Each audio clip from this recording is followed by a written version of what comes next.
तर तुम्ही हा नाशिक मधला सुंदर वॉटर पार्क पाहिला आहे का? पाहिला नसेल तर आज तुम्हाला दाखवतो, त्यासाठी ब्लॉग शेवटपर्यंत बघा. तर रामकृष्ण हरी मंडळी, तर आता मी पैना वॉटर पार्कच्या खाली होतो आणि इथलं पोलीस प्रशासन खूप टाईट होता आणि मग हे आपल्या नाश्ता सेंटर पासून आपल्याला पायी जायचं होतं.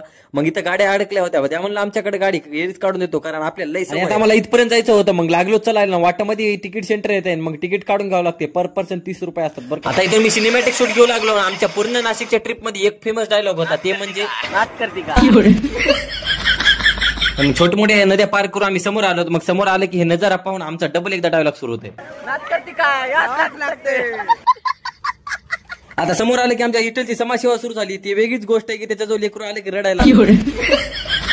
तुम्ही मला कमेंट करून सांगा हे कशाचं झाड आहे. आमची पोरं त्याला आवळ्याचं झाड म्हणून. आणि आता कुठे जास्त होणारं पाणी लागलं होतं ना, आता आमचं किसू याच्यातून जाऊ लागलं. अरे बाप्पा म्हणलं याच्यामधून जाऊ ग, तिथं काळा रिक्स घ्यायला. आणि हो, पुढे आल्यानंतर आमच्या किशोचं काम 25 होता वाचला. आणि किती पलटन किती काय झालं तरी आमचा जोश का कमी होईना गेला. आणि पुढे आल्यानंतर आमच्या किशा दारू पिल्यासारखं काय करायला तुम्हाला पुढचा ब्लॉग. तर तोपर्यंत तुम्ही लाईक आणि फॉलो करून घ्या. रामकृष्ण हरी.